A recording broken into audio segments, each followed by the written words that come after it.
سلیمان علیہ السلام اللہ کے ایک ایسے نبی ہیں جن کو اللہ تعالیٰ نے علم و حکمت بہت زیادہ نوازا اور دنیا کی حکومت عطا فرمایا. بہت بڑی حکومت سلیمان علیہ السلام کے ہاتھ میں تھی. اتنا ہی نہیں، ہواؤں کو سلیمان علیہ السلام کے تابع کیا گیا تھا. وہ جس طرف چاہتے تھے ہوائیں اس طرف اڑتی. سارے پرندوں کی بولیاں ان کو سکھائی گئیں، جانوروں کی، جنات کی، ہر ایک کی بولی آپ کو سکھائی گئی اور ان پر حکومت بھی آپ کو دی گئی.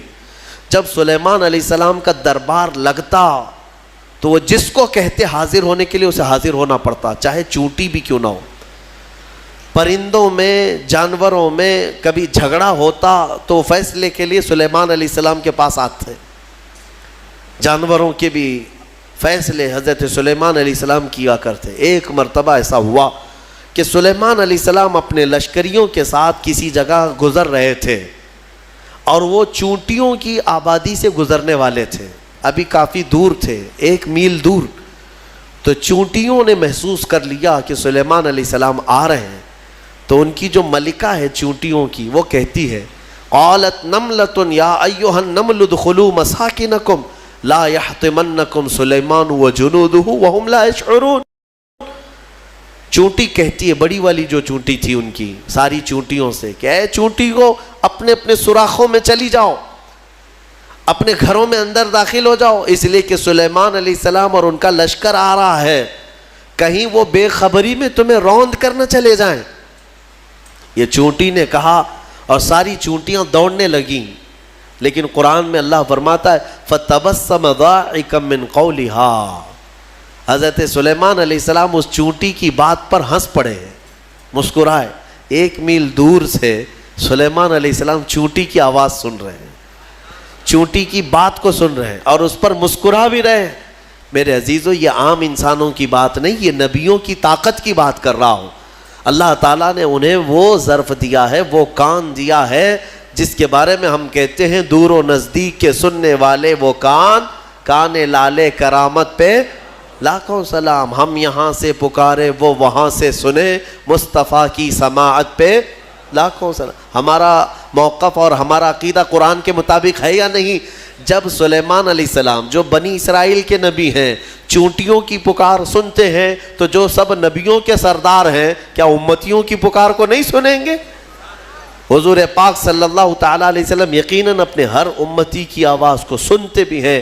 خود میرے آقا نے فرمایا ہے کہ جب کبھی کوئی درود پڑھتا ہے تو اس کے درود کو میں خود اپنے کانوں سے سنتا ہوں. اللہم صلی علی سیدنا محمد وعلی آلہ واصحابہ وبارک وسلم صلاۃ دائمۃ سرمدا ابدا. سلیمان علیہ السلام کے ساتھ ایک بار ایسا ہوا کہ آپ کا دربار لگا تھا، سارے لوگ حاضر تھے، جنات بھی ہیں وہاں پر، چرند پرند جانور حیوانات سب حاضر ہیں. سلیمان علیہ السلام سب کی خبر گیری کر رہے تھے. اس میں ایک پرندہ ہدہد نہیں تھا. ہدہد ایک پرندہ ہے، اونچی اڑان اڑتا ہے، بہت تیز اڑتا ہے. سلیمان علیہ السلام نے دیکھا اور پوچھا کہ یہ ہدہد پرندہ غائب ہے، کہاں ہے؟ سارے تو حاضر ہو گئے، وہ نہیں آیا. فقال ما لی لا اری الہدہد. حضرت سلیمان علیہ السلام کہتے ہیں کیا ہوا ہے ہدہد کو؟ یہاں میں نہیں دیکھ رہا ہوں اس کو، کہاں گیا؟ لَأُعَذِّبَنَّهُ عَذَابًا شَدِيدًا أَوْ لَأَذْبَحَنَّهُ أَوْ لَيَأْتِيَنِّي بِسُلْطَانٍ مُبِينٍ. اگر وہ اس کے بعد آئے گا سخت سزا دوں گا، یا تو اس کو ذبح کر دوں گا، یا تو پھر کوئی معقول وجہ لے کر کے آئے، کوئی عذر ہونا چاہیے کہ محفل میں کیوں نہیں آیا. وہ نبی کی محفل ہے. تھوڑی دیر گزری تھی، اس کے بعد ہدہد آ گیا اور پھر اس کے بعد حضرت سلیمان علیہ السلام کے پاس آ کر اپنی خبر دینے لگا. کیا؟ وہ کہتا انی وجدت امرأة تملکہم وأوتیت من کل شیء ولہا عرش عظیم. اے اللہ کے نبی، میں جو غائب تھا اس کی وجہ یہ ہے کہ میں اڑتے اڑتے ایک ایسے ملک میں پہنچ گیا جہاں میں نے دیکھا کہ ایک خاتون لوگوں پر حکومت کر رہی ہے، ایک لیڈی حکومت کر رہی ہے. وہ عورت، اس کو اللہ تعالیٰ نے بہت مال و دولت سے نوازا ہے، مردوں پر وہ حکومت کر رہی ہے. وجدتها وقومها يسجدون للشمس. لیکن وہ کہتا ہے ہدہد، اس کی بات تو یہ ہے کہ میں نے اس کی قوم کو اور اس کو دیکھا کہ وہ سورج کی عبادت کرتے ہیں، اللہ کو چھوڑ کر سورج کی عبادت کرتے ہیں۔ پتہ یہ چلا کہ پرندوں کو بھی عجب لگتا ہے کبھی کوئی اللہ کے علاوہ دوسرے کی عبادت کرے۔ ہاں، یہ پرندے بھی ان پر لعنت بھیجتے ہیں، کہاں کہاں جھک رہے ہو تم؟ اللہ رب العزت جس نے پیدا کیا، سارے پرندے اگر کسی کی تسبیح بیان کرتے ہیں تو رب ذوالجلال کی۔ قرآن میں اللہ نے فرمایا وَإِن مِّن شَيْءٍ إِلَّا يُسَبِّحُ بِحَمْدِهِ، کوئی چیز دنیا میں ایسی نہیں جو اللہ کی حمد اور تسبیح نہ کر رہی ہو، وَلَكِن لَا تَفْقَهُونَ تَسْبِيحَهُمْ، ہاں یہ اور بات ہے کہ تم ان کی تسبیح کو سمجھ نہیں پاؤ گے۔ اگر کوا کائیں کائیں کر رہا ہے تو تمہیں کائیں کائیں لگے گا، لیکن وہ اللہ کی حمد بیان بھی کر رہا ہے، اسے سبحان بھی کہہ رہا ہے۔ تو پرندوں کو بھی عجب لگتا ہے جب سورج کے پرستشوں پجاریوں کو دیکھیں اور آگ کی پوجا کرنے والوں کو دیکھیں تو پرندوں کو بھی تعجب لگتا ہے۔ سلیمان علیہ السلام کے سامنے آ کر کے اس نے شکایت کیا، میں نے ایک عورت کو دیکھا ہے، اس کا نام سبا بلقیس ہے، اس کا نام سبا بلقیس ہے، اور وہ ایک بہت ہی عالی شان تخت پر بیٹھتی ہے، اس کا تخت بڑا مضبوط ہے، سونے اور چاندی سے جڑا ہوا، 80 گز لمبا 40 گز چوڑا، اتنا بڑا تخت ہے، اور اس کی حفاظت کے لیے جو لوگ مامور ہیں 7 دروازے بنائے گئے ہیں، اس کے اندر وہ تخت رکھا جاتا ہے، اور ہر دروازے پر پہرے دار الگ ہیں، باڈی گارڈ الگ ہے، جو اس تخت کے اندر تک جانے کے لیے بڑی سیکورٹی ہے۔ تو اس تخت پر وہ بیٹھتی ہے اور اس کو اس پر ناز ہے۔ حضرت سلیمان علیہ السلام نے اس کو معاف کر دیا، چلو کوئی ایک معقول وجہ تو لے کے آیا ہے۔ تب پھر سلیمان علیہ السلام نے کہا ایک خط لکھو اس کے نام پر۔ خط لکھا حضرت سلیمان علیہ السلام نے، پھر اس سے کہا ہدہد سے لے جا اور اس کے پاس ڈال دے یہ خط۔ خط میں کیا تھا؟ سلیمان علیہ السلام نے اس خاتون کو کہا اس سورج کی پرستش اور غیر اللہ کی عبادت سے نکل آ، اللہ رب العزت کی عبادت کی طرف آ، میں تجھے دعوت دیتا ہوں۔ یہ خط میں تھا۔ دین کی دعوت دینا نبیوں کا کام ہی ہے، انبیاء کرام علیہ السلام کا یہی وتیرہ رہا ہے۔ یہ خط لے جا کر کے سبا بلقیس کے پاس ہدہد نے ڈال دیا۔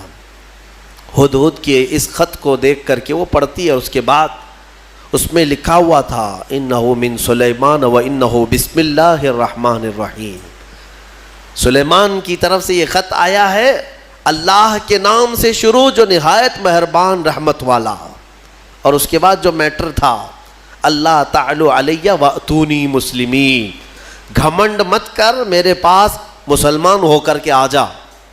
سلیمان علیہ السلام نے دعوت دی۔ تب سبا بلقیس، اس کا اپنا ایک رعب تھا، اس کی فوج تھی، اس کی رعایا تھی، حکومت تھی، تو اس نے اپنی قوم کے بڑے بڑے اعزاء کو بلایا، جو شرفاء تھے ان کو بلایا اور مشورے کے لیے پوچھا کہ لوگوں دیکھو میرے پاس سلیمان علیہ السلام کی طرف سے خط آیا ہے اور وہ مجھے بلا رہے ہیں کہ تو یہ سورج کی پرستش چھوڑ اور میرے دین پر آ جا، اللہ وحدہ لا شریک کی عبادت کر، تم لوگ کیا مشورہ دیتے ہو؟ تو لوگوں نے یہ کہا، اس کے جو وہاں محل کے پہرے دار تھے یا وزراء تھے، انہوں نے کہا قالوا نحن اولو قوت و اولو بأس شدید، ہم لوگ بہت طاقتور لوگ ہیں اور بہت سخت ترین حملہ کرنے والے لوگ ہیں، باقی معاملہ تمہارے اوپر ہے اے سبا بلقیس، اگر تم حکم دو گی تو ہم حملہ کریں گے، لڑیں گے۔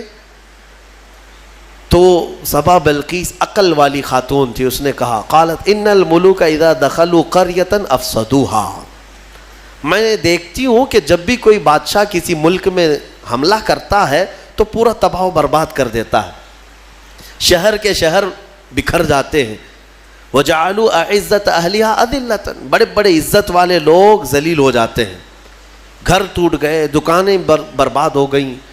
تو سبا بلقیس کا یہ جملہ توجہ سے کہ جب بھی کسی شہر پر یا کسی بستی پر یا کسی ملک پر حملہ ہوتا ہے تو بچتا کیا ہے؟ کھنڈرات، سب تباہ و برباد ہو جاتا ہے۔ لڑائیاں 2 بادشاہوں کی ہوتی ہیں لیکن پوری تباہی قوم کی ہوتی ہے۔ ابھی ہم دیکھ رہے ہیں مسلسل اخبار یوکرین کی پڑھتے ہوں گے یا سنتے ہوں گے یا دیکھتے ہوں گے آپ لوگ. بات دو لوگوں کی اور اس میں پوری کی پوری قوم پس جاتی ہے. پورے کے پورے شہر رشیا نے ہلاک کر دیے. آج ہی جا کر کے اٹھا کر کے اخبار دیکھ لینا یا نیوز دیکھ لینا, ایک ایک شہر کو رشیا نے جو جلایا ہے 90% شہر جل چکا ہے, 90% شہر جلا ہوا ہے.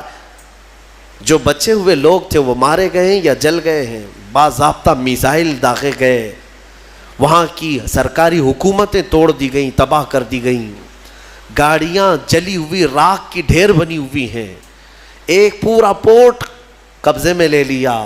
یوکرین چھوٹا سا ایک ملک ہے, لیکن رشیا پورے کے پورے ٹینک اتار دے, میزائل داغ دے, شہر کے شہر کو جلا دے. مزے کی بات تو یہ ہے کہ آتنکوادی نہیں ہے. ہاں, مزے کی بات تو یہی ہے کہ وہ ٹیررسٹ نہیں ہے, آتنکوادی نہیں ہے. آتنکوادی تو افغانستان والے ہیں, آتنکوادی تو ملک شام والے ہیں, یمن والے ہیں. دنیا کی اس دوہری پالیسی کو محسوس کرتے ہو کبھی؟ میڈیا والوں کی زبان سے سنا کہ رشیا آتنک پھیلایا ہوا ہے, دہشت پھیلایا ہوا ہے. ارے اس نے نہ جانے کتنوں کو ہلاک کر دیا ابھی 50 دن کے اندر. 50 دن کے اندر بھوکے پیاسے لوگ ہیں وہاں پر آج. یہ ڈھکی چھپی بات نہیں, سب کی آنکھوں کے سامنے ہے. لیکن کوئی کہتا ہے اس پر؟ دو سپر پاور لوگوں کی لڑائیاں ہیں. دنیا اس میں بات کرنے سے بھی گھبراتی ہے. ہاں, کوئی سرکاری کمنٹ نہیں کرے گا ابھی رشیا کے بارے میں کہ تو ٹیررسٹ ہے یا تو آتنکوادی ہے, کیونکہ ان کو بھی اپنے انجام کی فکر ہے, کہیں یہ دادا ہمارے اوپر بھی حملہ نہ کرے.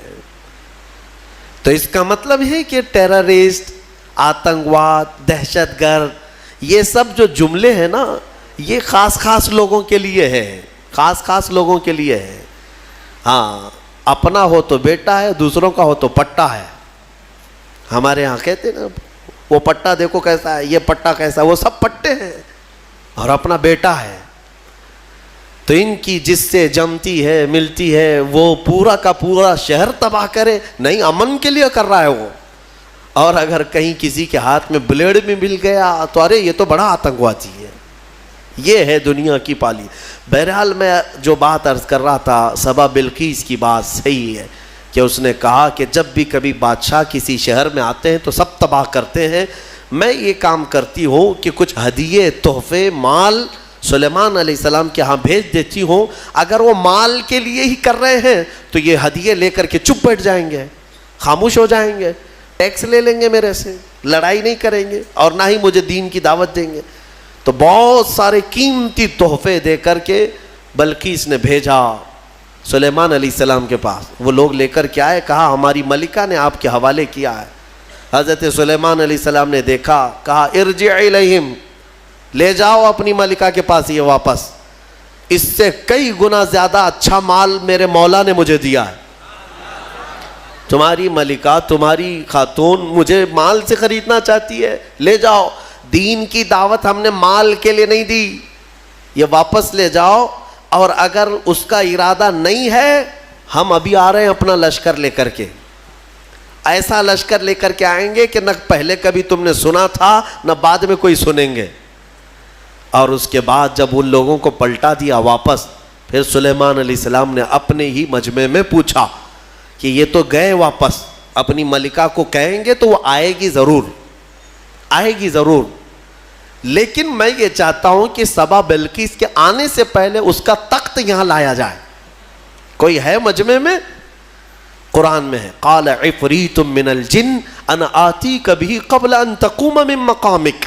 ایک سرکش جن کھڑا ہوا,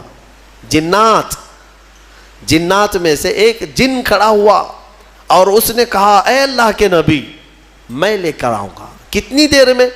کہا آپ کی مجلس ختم ہونے سے پہلے پہلے لے آؤں گا. سلیمان علیہ السلام فلسطین میں ہے اور سبا بلقیس غالباً یمن کے کسی علاقے میں. یہ تقریباً 1000 کلومیٹر سے زیادہ کا فاصلہ ہے, اور جن کہتا ہے کہ آپ کی مجلس ختم ہونے سے پہلے میں لاؤں گا. ہماری تفسیر کی مجلس چل رہی, کتنی دیر چلے گی؟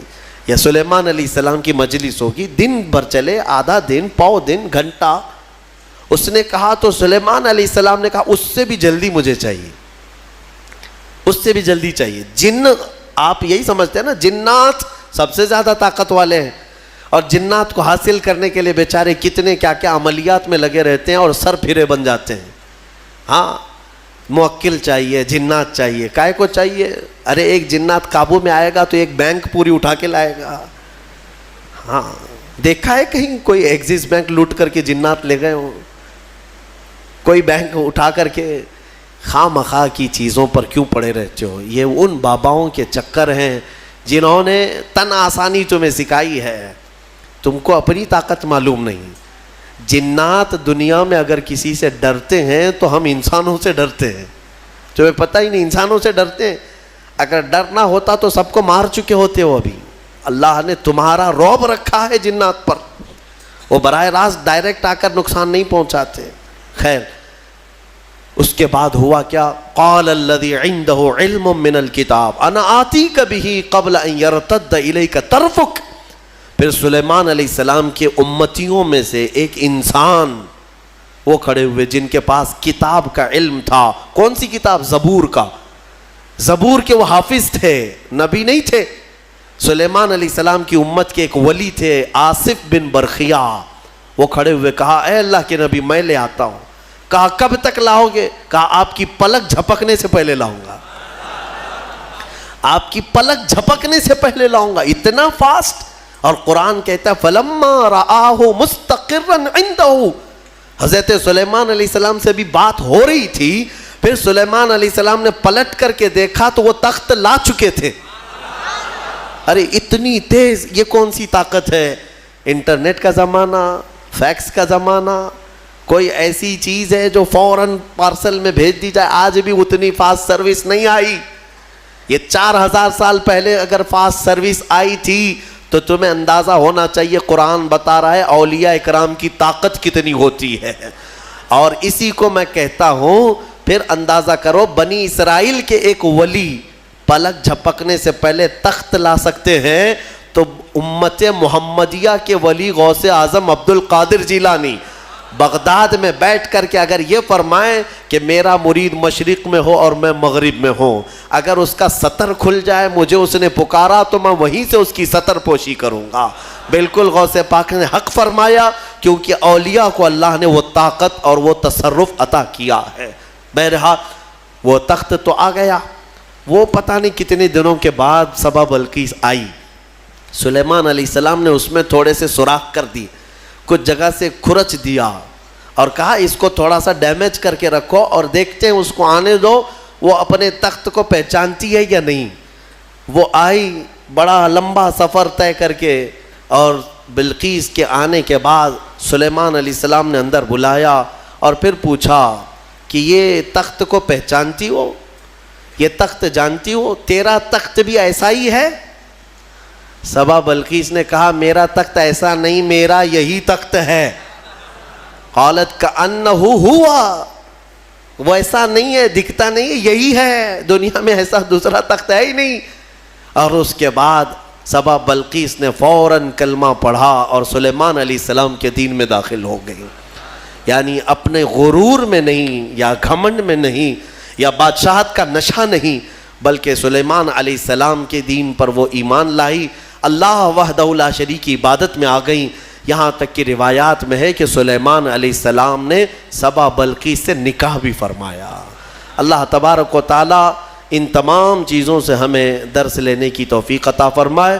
وقت کافی ہو چکا۔ یہ سورہ نمل کی آخری آیتیں تھیں جس میں اللہ تعالیٰ نے فرمایا کتاب کا علم رکھنے والے کو یہ طاقت دی گئی تھی، وہ بھی زبور کا علم تھا اس امتی کے پاس جو آصف بن برقیہ تھے۔ اب اندازہ کرو جس کے پاس قرآن کا علم ہوگا تو اس کی طاقت کا اندازہ کیا ہو سکتا ہے۔ اسی لیے مولا کریم نے تمہارے پاس دنیا کی سب سے بڑی طاقت قرآن عطا کیا ہے۔ خذوا ما آتیناکم، فرمایا پکڑو اس کو مضبوطی سے جو ہم نے تمہیں دیا ہے۔ انشاءاللہ العزیز یہ قرآن کو جس نے مضبوطی سے تھام لیا، پھر تمہاری کھوئی ہوئی عزت و وقار کو بھی تم پلٹا سکتے ہو۔ اللہ کریم ہمیں قرآن کے پیروکاروں میں